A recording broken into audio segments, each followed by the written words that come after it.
Hello and welcome. We are three families who come together to help each other grow in our faith, family, homesteading, and whatever else life throws our way.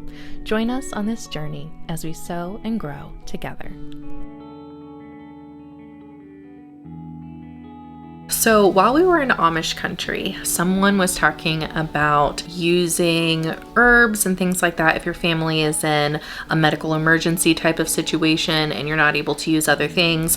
Of course, herbal medicine is something that really all of the families on this YouTube channel are already super interested in. And one of the things that she mentioned during that talk was building your own herbal index. And so that's what I'm going to be showing you guys today. I've started working on building my own. It's to help me whenever I'm trying to treat something. And also if there was something wrong with me and one of my family members needed to try to treat me, then I already have directions and instructions, uses of certain plants, all of that written down on index cards. So I'm going to take you along with me as I'm starting to build my index. So this box was one that I ordered from Amazon. It was actually fairly inexpensive, but it's a nice wooden one.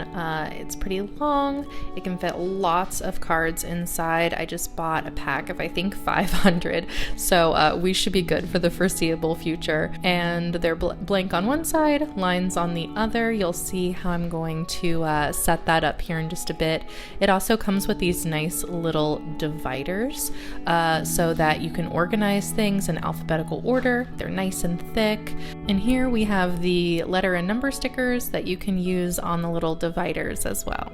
So for my own personal index, I've decided to start with a few that I already know how to use, and then also some of the ones that she was talking about in that breakout workshop session that I was in. All of them were super useful. She really kind of broke down everything into three main categories, which were respiratory, digestive, and wound, which are some of the main things that we'll be treating at home. So then as I'm opening up my box and starting these cards, what I've decided to do is put the name and maybe a few basic things that it's good for on this side, and then I will have directions on the lined side. These are all going to be herbs that I am slowly starting to collect in bulk so that I have them here in our home. I'll use some of them to make into tinctures, and then we'll also just have some back there in the storage area that we're going to use to make like teas, poultices, that sort of thing as well. So I want to think while I'm writing down the instructions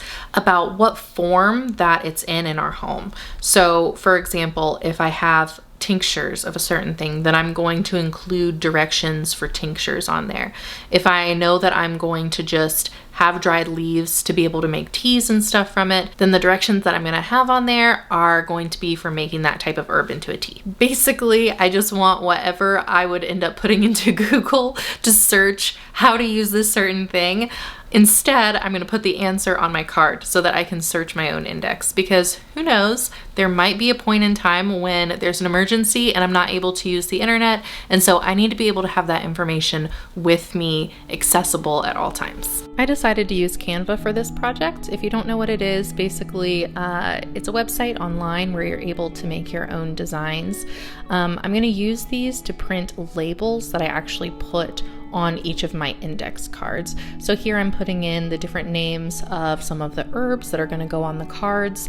I'll also end up putting like a short description of different ailments that it can be used for. I also tried to put like these cute little vintage images of each of the plants on the stickers. For some of them it worked out nicely, for others it didn't, as you'll see in a bit. So just kind of watch and make sure that you're not choosing anything with super skinny lines, because it might not show up super well with your printer. We have a printer that's specifically for labels, and for this one I used the 2x4 inch stickers. Next up, I took my printed labels and I stuck each one to the back of an index card on that blank side, so that on the other side I have my lines where I can write my instructions. And I'm pretty happy with how they turned out. So this next part probably takes the most time, because now you're going to be looking up how to use each of these plants. Some of them you might already know, and that is totally great. It makes it go a little bit quicker for the ones that you already know how to use. But other than that, I just looked at websites that I trust. We also have an herb book that I use with the kids, and I was referring to it a lot too. It just has instructions in it mostly for children, but that definitely helps in my case since a lot of these will be used for my children. So on that lined side, I'm just going to write anything that might apply for that specific herb. If it's making a tincture and then how to use it afterwards, making a tea, how often to drink it, using it in a poultice and how that's supposed to be prepared. Anything like that, I'm going to go ahead and write on there. You might end up needing multiple cards. That's totally okay. You can staple them together or do whatever feels right for you. Once I'm done writing my instructions, I'm going to go ahead and alphabetize my cards so that it's easier when I go to put them into the box with the dividers. Then I will go ahead and grab those dividers so I can put the stickers on each one. I also thought about organizing this box in groups of ailments. So for example, all the digestive ones together, all of the respiratory ones together, all of the ones for wounds together. But that also seemed kind of difficult because there's a lot of crossover between herbs. If anyone's done anything like that, I'd be really interested to hear about it down in the comments. And then I just drop each of my little cards into their new home.